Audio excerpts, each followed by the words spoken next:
Alas, poor Satori. I hardly knew her. Seriously, I have no idea who she was. Was she their sister, their mother, their friend? What?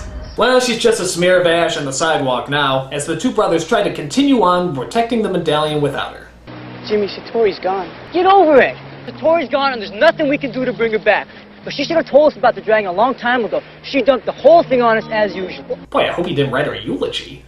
Unfortunately, they come across another gang who, of course, want to beat the crap out of them. They have to fight evil nasties like a Robin Williams mime. A yodeling boy in lederhosen. Yodelin-hee-da! Rick James. I'm Rick James beyond! And of course, the sinister postman who randomly leaps off of tall buildings for no reason. Special delivery! Maybe this wasn't such a hot idea!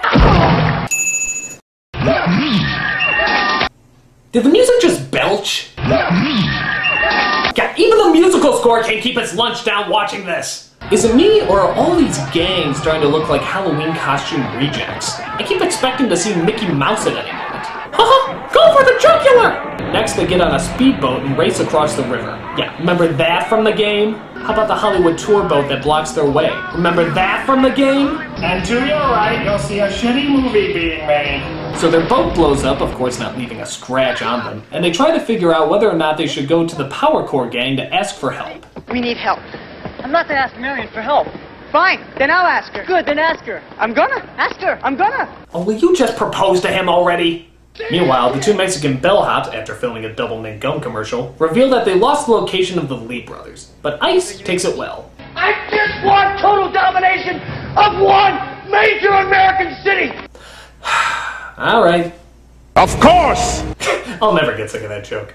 So the Lee brothers find the location of the Power Core, only to find out it's not quite as menacing as they thought it would be. Welcome to Chuck E. Cheese, asshole.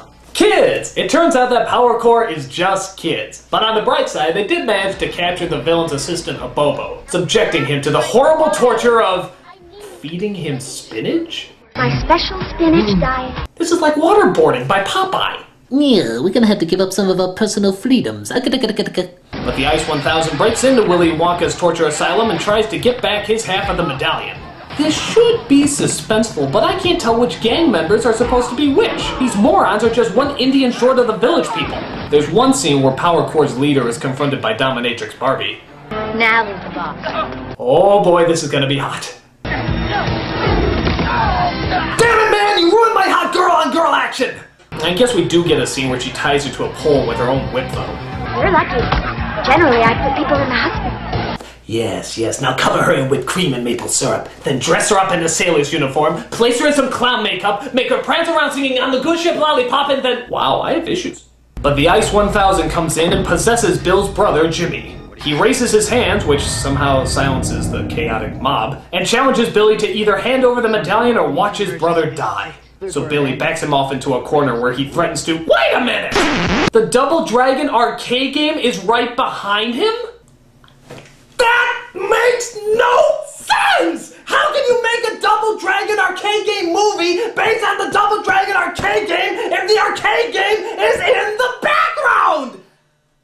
Has everybody lost their minds? It's like seeing Frodo in J.R.R. Tolkien's Lord of the Rings movies reading the book J.R.R. Tolkien's Lord of the Rings! It makes no sense! The movie's universe should have just imploded! They're just moseying along, saying their dialogue until...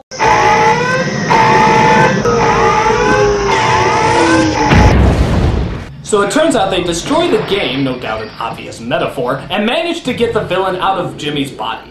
Thanks, bro. You gave me back my dignity to do Iron Chef America. But the villain, looking nothing like the T-1000 here, now has both halves of the medallion, giving him the incredible ability to turn into...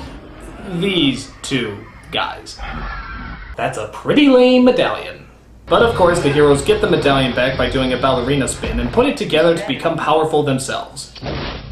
Didn't I see the Wonder Twins do this once? Wonder Twin powers, activate! And so they transform themselves into the fearsome duo of Siegfried and Roy? Destiny has brought together the double dragons. Guard them, as I guarded you. Oh hey, thanks, motherly, sister-ish acquaintance? So they defeat the villain, he gets dragged off to jail, and he makes his big, sinister revenge speech at the end. You think I'm bad? Where do you meet my lawyers?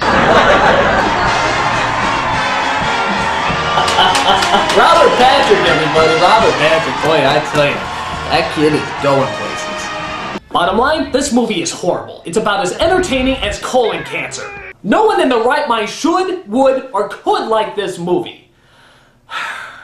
Maybe this is the time that filmmakers will wake up and realize that they have to work hard in order to make movies about video games interesting. You can't just make crap and expect it to be good.